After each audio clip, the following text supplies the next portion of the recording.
If your business plan can survive 2 or 3 years of negative leverage because you can take a low enough IRR that you can store enough cash on the side, then it is a great time. If your business plan is overly aggressive, or you're trying to seek a very high IRR at a velocity of capital deployment that's unachievable, then now is a bad time to make an investment. You might want to wait 12 or 18 months to do so. Welcome to the How to Scale Commercial Real Estate Show. Whether you are an active or passive investor, we'll teach you how to scale your real estate investing business into something big.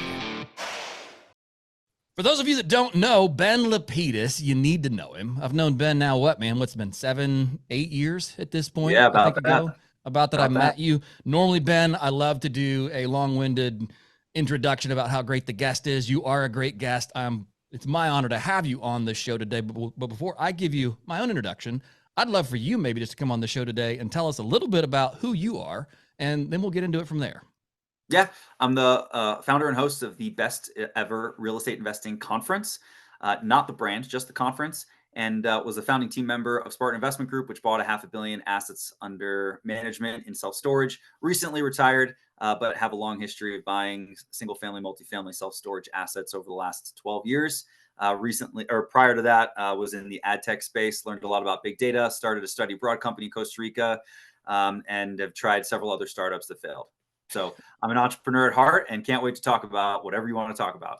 Dude, that's a whole lot. I mean, my gosh, that's a lot of moving pieces there. Most recently, you were, like you mentioned, a partner there at Spartan Investment Group, where you guys bought an absolute ton of self-storage. Why don't you just give us maybe a high-level view? We're recording this, it's end of February 2024, high-level view of where self-storage is now, and then maybe as what you see across the commercial real estate space as a whole.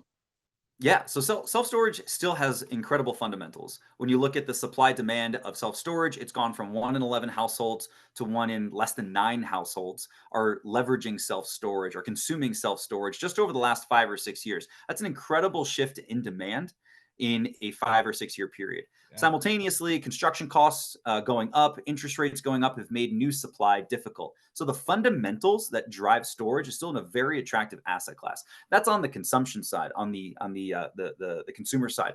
On the investor side, investors have wised up to it. So it's become incredibly competitive. And the spread between what you can get on the equity side versus what you can borrow on the debt side has been radically compressed. And it now mirrors one of the major 5 food groups. You've got all of this office money, which was the largest component of commercial real estate, coming out of office. And its number one place to place it is self-storage. And that's just a lot of moving money. So from an investment perspective, the supply and demand isn't as attractive as it used to be. So I think what we're going to see over the next 2 years is, do rates compress faster than cap rates? And do the supply and demand economics on the consumer side kind of create a skyrocket effect of occupancy and rental rates such that it's attractive enough despite the competitiveness on the investment side? Wow, that's an impressive insight there. So yeah, I guess, in short, is now a good time to be investing in self-storage? Now, there is never a bad time to be investing in self-storage. To be clear, it's recession resistant. It's always going to go up because of those supply demand economics. It's just, is this the best time to generate the cash flow that you need to kind of cross the chasm if you're buying in a negative leverage environment? And so it's really about your business plan. If your business plan can survive 2 or 3 years of negative leverage because you can take a low enough IRR that you can store enough cash on the side, then it is a great time. If your business plan is overly aggressive, or you're trying to seek a very high IRR at a velocity of capital deployment that's unachievable, then now is a bad time to make an investment. You might want to wait 12 or 18 months to do so. Right. What about that conversation with investors, like as in passive investors? How does that work when you're looking at deals that may be negative leverage? I mean, is that even a conversation that's being had? It is. And that's because you just kind of find a different investor profile. As the yield moves from kind of value add to more opportunistic, you have to find the investors who are willing to take the risk return ride with you at the end of the spectrum where those yields are achievable and attractive. If you're trying to get, a 6% cash flow with a 14% IRR on an asset that's 70% stabilized, that's been in existence for 10 years, with no expansion potential, that's going to be really tough. But if you can find a conversion opportunity or the donut hole in a state that is booming with those supply demand economics working in your favor on the consumer side, then you can achieve those 20, 25, 30% IRRs on a ground up development or a conversion deal or an expansion. What do you when you say conversion deal? What comes to mind? Yeah, conversion is just taking a space that is not used for storage today and converting it for storage purposes.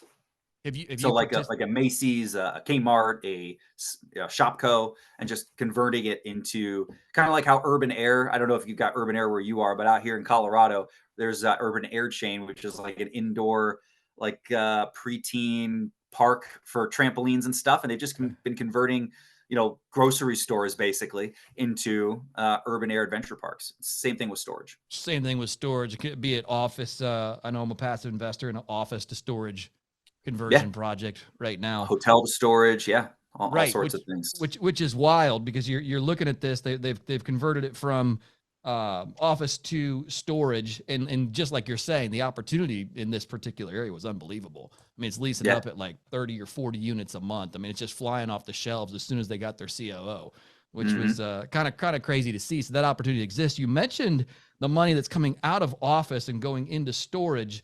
How are people even getting their money out of office? I mean, talk about something with negative leverage. What's that Yeah. look like?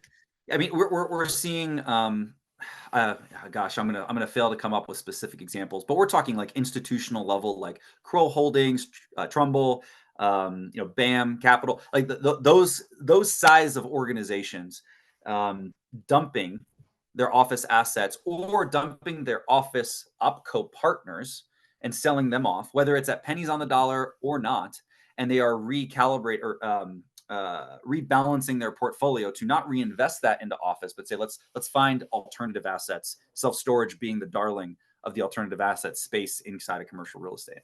Got it. Very, very interesting. What's debt look like on self storage right now? Debt is just as attractive in self storage as it was anywhere else, and now that's a misnomer because nothing is attractive in debt. I use that to say it is just as attractive as any other lending rate outside of the agency world. So you're not going to ever beat, government backed loans like Right. you would get in housing. But outside of that, you can get self storage lending rates are akin, if not better than office lending rates today, if not better than retail rates today. You can still find like kind of the needle in a haystack sub 6, low 6% interest rate. Although the majority of what you are seeing on average when you make those phone calls are high sevens, low eights, and then you're kind of getting to the riskier stuff of 9, 10, and even double digits, interest rates. Anybody doing long term fixed rate on that, or is it all floating debt?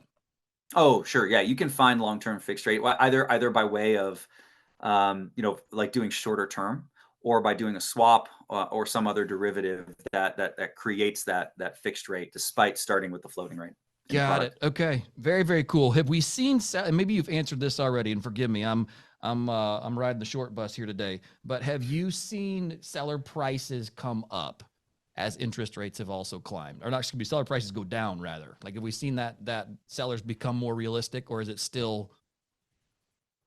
Yeah, so I drove the acquisitions team and was very familiar with that up until about 7, 8 months ago. So I've started to fall off of my a thumb on the pulse of things, but we haven't seen the correction that you would assume with interest rates climbing. So number one, we've only seen rental rates correct by 3% with all this inflation maneuver, and that is incremental street rates, not in place rates. So revenue is still going up at self storage consistently in the industry. And you look at the REIT level reporting, revenue still climbs quarter after quarter after quarter. The incremental customer rates might be decreasing, but you've got 1 month leases. You can do existing customer rate increases after providing that discounted rate almost immediately if you choose to. So we're still seeing rates increase. So it's an inflation hedge. So we haven't seen the pricing correction in response to the interest rates that you might assume, because you've got investors coming out of longer term lease product like office, like retail, like industrial,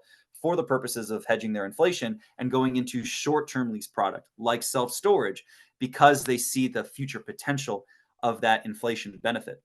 So Right. yes, we have seen pricing come down a little bit, But now instead of pricing to a 4.75% cap rate on a T3, we're maybe pricing to a 6% cap rate on a year two pro forma. So we're seeing a different heuristic to kind of come to the same pricing or margin of error pricing as we were just a couple of years ago. Right. No, that's very, very interesting. Thank you for taking the time to give us kind of the brief snapshot on where the self-storage industry is today and kind of what's driving the pricing mechanism behind that. Certainly appreciate that. Let's hear what your thoughts are on the commercial real estate market as a whole. Like, where is opportunity? If that's still one that people are, fighting tooth and nail over to get involved in, where do you see opportunity today? Yeah, I think commercial real estate just doesn't have the spreads that it did for the last decade. I mean, if you're listening to this podcast, you probably have a sentiment that there was a time where raising capital was on the easier side of the spectrum, if you wouldn't just blatantly say easy. Right. And that's because you could achieve a yields, an IRR, just by consequence of appreciation that was happening in commercial real estate in general. That appreciation has evaporated as a result of interest rates climbing. And maybe that appreciation will return if and when interest rates decrease.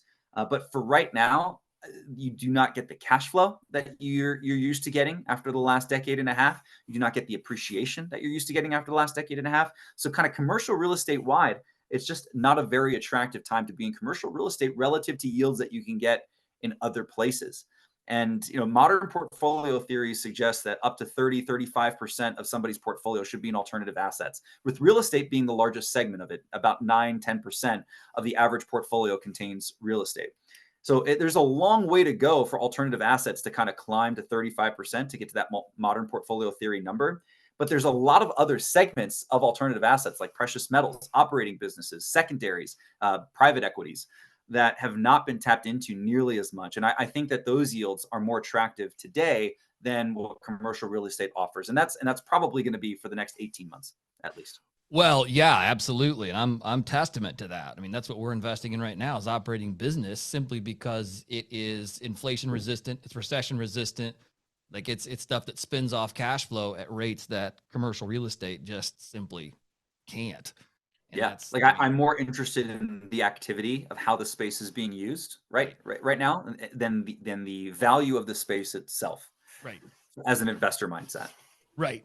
Yeah, absolutely. That makes a heck of a lot of sense. So you've been through, all of this here with Spartan here up until, 7-8 months ago. And what do you do with your time now? Like when you talk about these things and you think about, okay, alternative investments, operating businesses, what are people doing with the space? Like what piques your interest today?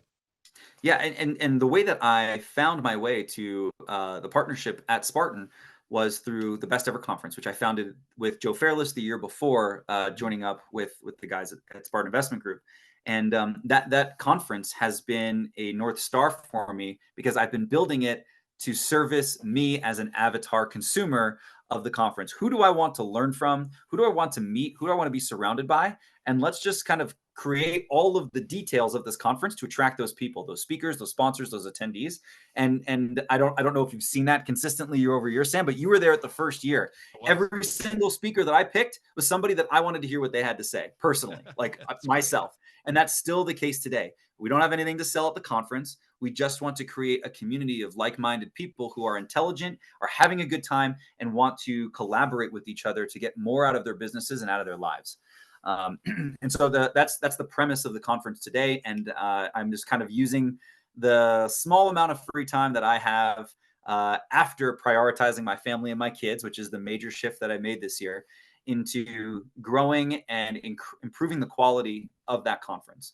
And so a lot of our effort this year, with the conference coming up in April 9, 10, 11, and 12 in Salt Lake City, is to focus more on the needs of the passive investor. So as our conference has grown, we've attracted a lot of participants on the syndication side of the house, the operator side of the house, the people who have their fingernails dirty with the real estate.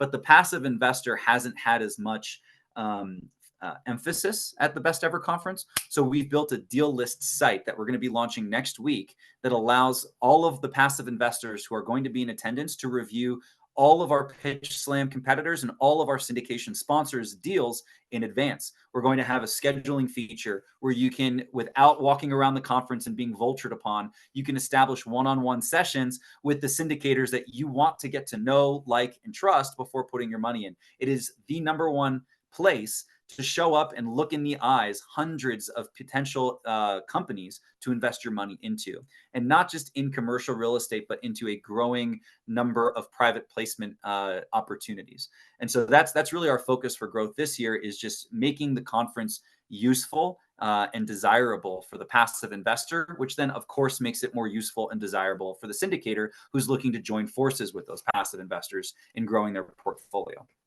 That's really cool. I like that. What have been some strategies that you've implemented to bring in that more passive investor, the people, like how do you draw in that ideal client's the wrong word, attendee? How do you do that? Yeah. So I think the experiments that we've done in the last couple of years are number one. 3 years ago, we tried out this Pitch Slam. It's kind of like a TechCrunch Disrupt, where a panel of judges decides on who has the best deal of the year. And the first 2 years was kind of pay to play, and it wasn't a very good situation. But last year was a participation by merit. And you were actually, Bricken was one of 12 finalists put up on stage. And that got to compete for prize money of $600,000 by actual investors who were on stage. And so we're going to be repeating that this year. We had over 80 applicants this year. Wow. And we have 12 finalists selected for the stage. So that's number one. Number two, we've been trying to partner with investor communities like IIREC, Intelligent Investors Real Estate Community last year, Left Field Investors this year. Long Angle is another great investor community that we're going to be highlighting on our stage this year. 506 Group is Mark Robertson, somebody that we've highlighted on our stage before. So trying to partner with investor communities. Number three is building that directory so that you can, in the comfort of your home, review and plan for your time, so you're not just kind of showing up and hoping that something good happens, but rather you're reviewing materials and saying, I actually have an interest in this. I have an interest in a laundromat fund or a Texas vineyard fund. Let me or neighborhood retail fund that only buys 9 caps, or a hotel conversion into a bed and breakfast fund or something like that. Right? We've got all of these disparate kind of nuanced data center style, as well as the traditional multifamily retail office opportunities that you could review, but looking at them in advance and determining, I want to interact with these people from the site. That's a new feature, as well as the scheduling one-on-one feature, where you can kind of come up with your agenda as a passive investor in advance. And we've got a speed networking session that we've never had before, that only accredited investors are allowed to participate in, with pre-vetted sponsors who are either on our Pitch Slam stage or sponsoring the event, so that you can have kind of 5-minute curated one-on-one rapid fire conversations. So those are some of the features that we're adding to the experience this year. Dude, that's really cool. I love that. And yeah, I've been coming to the conference since 2017, and it's always proved incredibly valuable. So if you're listening to this and you've not been to the Best Ever Conference, go check it out. It is definitely worth your time. You'll get way more out of it than you put in. And so, yeah, that's my plug, my shameless plug as well for the Best Ever Conference. I have benefited Appreciate greatly. that, Sam. Absolutely, man. It's been a blast. You're an OG. Well, it's fun, man. It's kind of like homecoming. Like, you go back and see all your friends. You're like, hey, man, what's up? I missed everybody. It's been an entire year. I can't believe it. But you also have created an environment where meaningful relationships, if I could speak today, are formed. So that's very, very cool. On the technical side of that, I look at that conference, Ben, and I just kind of go, my gosh, like, this is a ton of work. How have you organized your team, your people, and your time to pull off something of that magnitude? Because honestly, I look at it from the outside and it seems like you've done it pretty effortlessly. I appreciate that. The first 4 or 5 years I did all myself, on top of growing Spartan at the same time. And we were just starting to have kids then, so it was a little bit easier to do the multitasking. Right. But around year 4 or 5, I got burnt out. We had scaled it from, I think the first year we had 170 people. By year 4 or 5, we were at like 800 people. Now we're this year, it's probably not going to grow, just because of the challenging macro environment and people having surplus budgets for marketing and travel, what have you. But we'll have over 1,000 still.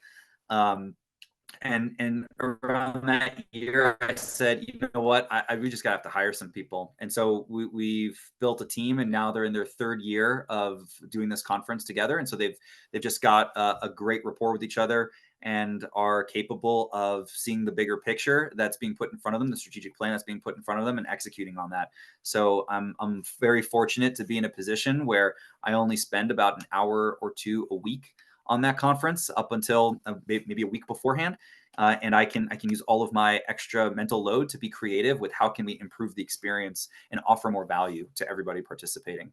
That's really cool. Ben, I've enjoyed our conversation today. As always, it's a pleasure to get to chat with you.